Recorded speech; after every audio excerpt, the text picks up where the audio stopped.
Assalamualaikum warahmatullahi wabarakatuh. Yang terhormat, Bapak Ahmad Mahtum selaku dosen pengampu mata kuliah Perbankan Syariah dan teman-temanku khususnya kelas 5B, semoga tetap dalam lindungan Allah Subhanahu wa taala.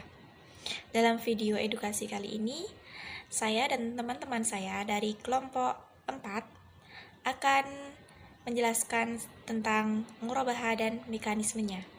Saya Intan Dwi Karisma Putri, NIM 061. Saya di sini sebagai presentator pertama akan menjelaskan tentang pengertian murabaha dan pihak-pihak yang terlibat dalam akad murabaha. Poin yang pertama yaitu pengertian murabaha. Konsep murabaha berasal dari kata rib yang memiliki arti tumbuh dan berkembang. Terdapat berbagai pendapat para ulama yang membahas tentang murabaha. Salah satunya Utsmani. Beliau mengatakan murabaha sebagai salah satu bentuk jual beli yang mengharuskan penjual memberikan informasi kepada pembeli tentang biaya-biaya yang dikeluarkan untuk mendapatkan komoditas atau harga pokok pembelian dan tambahan profit atau keuntungan yang ditetapkan dalam bentuk harga jual beli nantinya. Nah, menurut Fatwa DSN MUI nomor 4 garing DSN MUI garing 4 2000. Murabaha adalah menjual suatu barang dengan menegaskan harga belinya kepada pembeli dan pembeli membayarnya dengan harga yang lebih sebagai keuntungan atau laba. Sehingga teman-teman dapat kita tarik kesimpulan bahwa murabaha adalah akad jual beli di mana pihak penjual berkewajiban menyampaikan harga pembelian produk yang diinginkan pembeli dan menyatakan jumlah keuntungan yang disepakati dengan pembeli tersebut. Poin yang kedua yaitu pihak-pihak yang terlibat dalam murabaha. Dalam transaksi murabaha, pihak-pihak yang terlibat di dalamnya yaitu setidaknya ada penjual dan pembeli.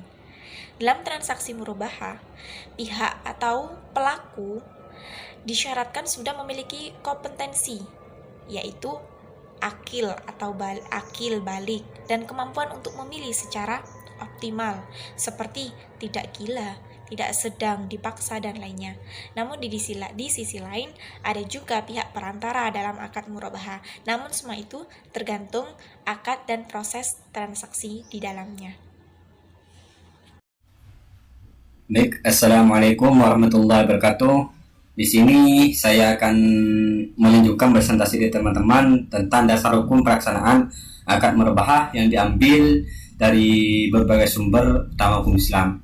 Yang pertama saya ambil pastinya dari Al-Quran itu sendiri, yaitu ayat surat Al-Baqarah ayat 275 yang berbunyi wa ahallallahu al-bai'a wa harrama riba, dan Allah itu telah menghalalkan jual beli dan mengharamkan riba. Kenapa saya mengambil dasar hukum di sini? Karena dalam kitabnya Al-Hafidz Ibnu Katsir mengatakan bahwa apa-apa yang dihalalkan oleh Allah maka itu dihalalkan bagi hamba-hambanya, dan apa-apa yang dilarangnya oleh Allah itu maka dilarang juga bagi hambanya itu sendiri. Dari ayat ini bahwa mayoritas ulama berpendapat mengambil kaidah dari ini bahwa segala bentuk jual beli itu hukum asalnya itu adalah boleh, kecuali ada dalil yang melarangkannya terhadap jual beli itu sendiri. Baik, yang kedua yaitu surat An-Nisa ayat 29 yang berbunyi ya ayyuhalladzina amanu la ta'kulu amwalakum bainakum bil batili illa an takuna tijaratan an taradin minkum wa la taqtulu anfusakum innallaha kana bikum rahima. Yang artinya, hai orang-orang yang beriman, janganlah kamu saling memakan harta samamu dengan jalan yang batil, kecuali dengan jalan perniagaan yang berlaku dengan suka sama suka di antara kamu, dan janganlah kamu membunuh dirimu, sesungguhnya Allah itu adalah Maha Penyayang kepadamu. Nah, dalam kitab Ibnu Katsir, Al-Hafidz Ibnu Katsir mengatakan bahwa Allah itu melarang hamba-hambanya yang beriman memakan harta sebagian dari mereka atas sebagian yang lain dengan cara yang batil, yakni melalui usaha yang tidak diakui oleh syariat seperti dengan cara riba, judi, dan cara-cara lain yang termasuk ke dalam kategori tersebut dengan menggunakan berbagai macam tipuan dan pengolahan itu sendiri. Sudah jelas di sini bahwa kecuali dengan jalan perniagaan suka sama suka di antara kamu sekalian, itu bahwa dalam akad murabah itu ada antara suka sama suka itu sendiri. Selanjutnya saya ambil dari hadis di sini dari Ibnu Majah, saya bacakan ya.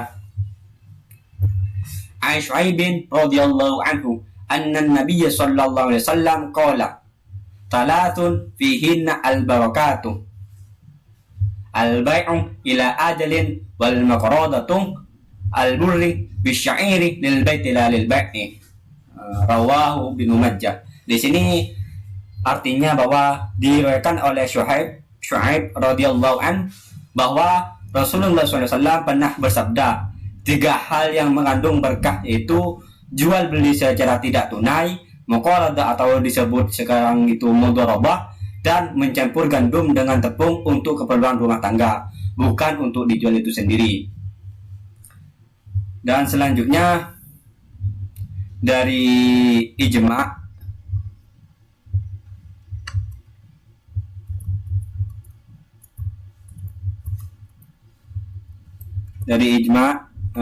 bahwa mayoritas ulama membolehkan jual beli dengan cara murabahah karena manusia sebagian anggota masyarakat selalu membutuhkan apa yang dihasilkan dan dimiliki orang lain.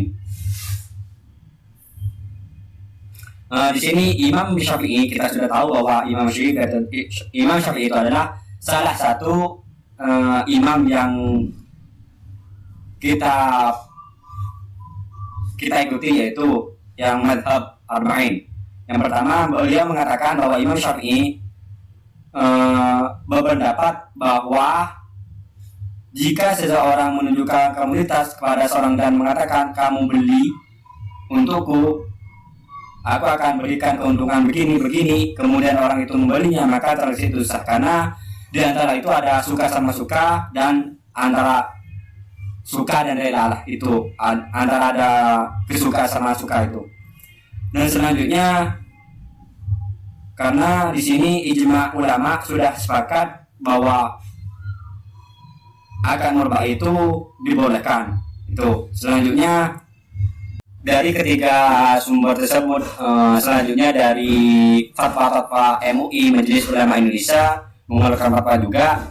Adapun fatwa yang berkenaan dengan akad murabah itu sendiri yang dikeluarkan oleh DSN itu sendiri ada seberapa, yaitu antaranya yang pertama nomor 4 garing DSN garing 2000 tentang murabahah. Yang kedua yaitu nomor 13 garing DSN MUI garing 9 garing 2000 tentang uang muka dalam murabahah. Yang ketiga nomor 16 garing DSN MUI garing 9 garing 2000 tentang diskon dalam murabahah. Yang keempat nomor 17 garing DSN MUI garing 9 garing 2000 tentang saksi atas nasabah mampu yang menunda-nunda pembayaran. Yang kelima nomor 23 garing DSN MUI garing 3 garing 2000 tentang potongan pelunasan dalam murabahah. Yang keenam yaitu nomor 43 garing DSN MUI nomor 8 garing 2004 tentang ganti rugi atau takwid. Yang nomor 7 yaitu nomor 46 garing DSN MUI garing 2 garing 2005 tentang program tagihan murabahah. Yang ke-8 nomor 47 garing DSN MUI garing 2 garing 2005 tentang penyelesaian piutang. Tentang penyelesaian piutang murabahah bagi nasabah tidak mampu membayar. Yang ke-9 yaitu nomor 48 garing DSN MUI garing 2 garing 2000 2005 tentang penjadwalan kembali tagihan murabahah. Yang ke-10 garing nomor 49 garing DSN-MUI garing 2 garing 2005 tentang konversi akad murabahah. Dan yang terakhir nomor 11 yaitu nomor 111 garing DSN-MUI garing 9 garing 2017 tentang akad jual beli murabahah. Di situ 11 tersebut tentang fatwa-fatwa MUI tentang akad murabahah itu sendiri. Selanjutnya saya persilakan kepada moderator. Assalamualaikum warahmatullahi wabarakatuh. Perkenalkan, nama saya Nur Laila Abidah, NIM 1807211000008. Saya akan menjelaskan tentang rukun dalam akad murabahah.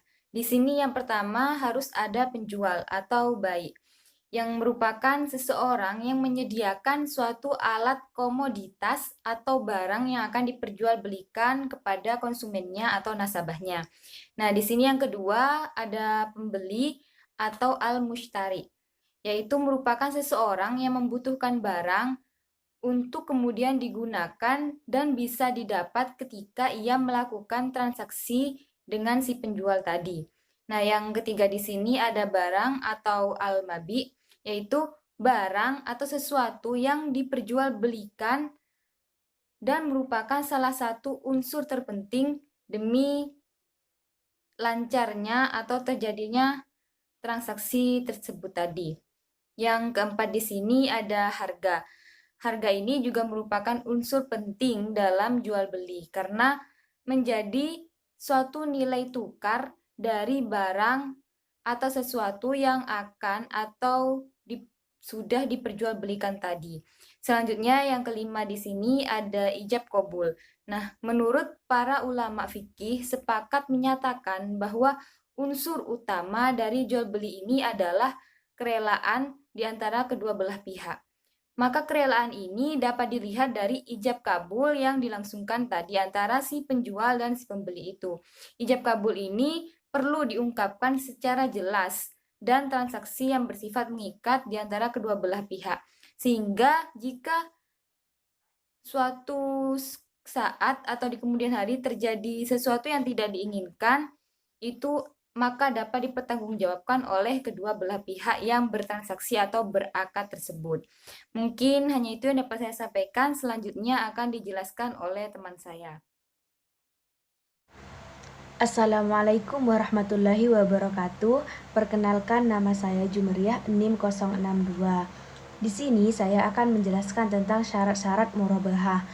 Tentunya di dalam akad murabahah semua syarat-syarat harus terpenuhi.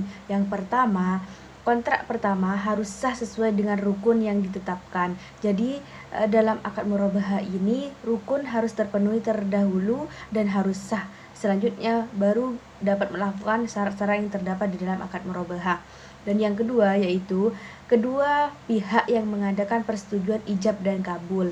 Jadi antara kedua belah pihak harus melakukan ijab dan kabul atau serah terima.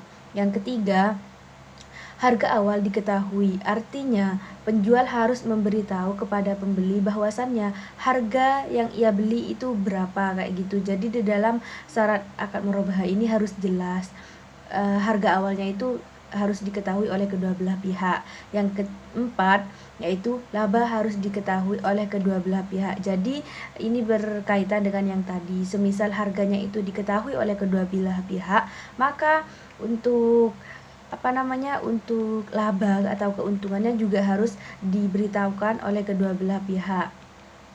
Yang kelima yaitu kontrak harus bebas dari riba dan sesuai dengan hukum Islam. Jadi dalam akad ini tentunya harus tidak keluar dengan prinsip-prinsip syariat Islam dan tidak mengandung riba. Yang keenam yaitu penjual harus menjelaskan kepada pembeli bila terjadi cacat atas barang sesuai dengan pembelian. Jadi semisal barangnya itu terdapat cacat kayak gitu, si penjual tuh harus memberitahu kepada pembeli dan menjelaskan apakah barang ini terdapat cacat atau tidak kayak gitu. Dan yang ketujuh, barang yang dijual secara hukum sah milik penjual. Jadi barang yang dijualkan ini di dalam akad murabahah ini harus benar-benar barang itu milik si penjual dan itu harus sah Semisalnya bukan pemilik penjual, maka tidak diperbolehkan untuk dijual. Dan yang terakhir atau yang 8, yakni tentang penjual harus menyampaikan semua hal yang berkaitan dengan akad murabahah ini. Semisal dalam pembayarannya itu harus jelas apakah pembayaran itu secara kontan atau dalam pembayaran secara utang kayak gitu. Jadi hal ini perlu dan sangat jelas untuk diketahui oleh kedua belah pihak. Mungkin hanya itu yang dapat saya sampaikan, kurang lebihnya mohon maaf. Wassalamualaikum warahmatullahi wabarakatuh. Saya Sabila Istifarin, NIM 040 akan melanjutkan pembahasan tentang mekanisme atau praktik dalam akad murabahah. Nah, seperti gambar di samping, yang pertama itu melakukan negosiasi dan persyaratan. Nah, pada tahap ini melakukan negosiasi dengan pihak bank yang berhubungan dengan spesifikasi produk yang diinginkan oleh nasabah, harga beli dan jual beli, jangka waktu pembayaran atau pelunasan, serta persyaratan-persyaratan lainnya yang harus dipenuhi oleh nasabah dengan ketentuan yang berlaku pada bank syariah. Nah, yang kedua, bank membeli produk atau barang yang sudah disepakati oleh nasabah tersebut. Bank biasanya itu membeli ke supplier. Nah, yang ketiga adalah akad jual beli. Setelah bank membeli produk sesuai dengan spesifikasi yang diinginkan oleh nasabah, maka selanjutnya bank menjualnya kepada nasabah disertai dengan penandatanganan akad jual beli antara bank dan nasabah. Pada akad tersebut dijelaskan hal-hal yang berhubungan dengan jual beli murabahah, rukun dan syarat yang harus terpenuhi. Yang keempat adalah supplier mengirim produk atau barang yang dibeli oleh bank ke alamat nasabah atau sesuai dengan akad perjanjian yang telah disepakati antara bank dengan nasabah sebelumnya. Terus yang kelima, tanda terima barang dan dokumen. Ketika barang sudah sampai ke alamat nasabah, maka nasabah harus menandatangani surat tanda terima barang dan mengecek kembali kelengkapan dokumen-dokumen produk atau barang tersebut. Nah, yang keenam atau yang terakhir, itu proses yang terakhir adalah nasabah membayar harga produk atau barang yang dibelinya dari bank. Biasanya pembayaran dilakukan secara angsuran atau cicilan dalam jangka waktu tertentu yang telah disepakati sebelumnya.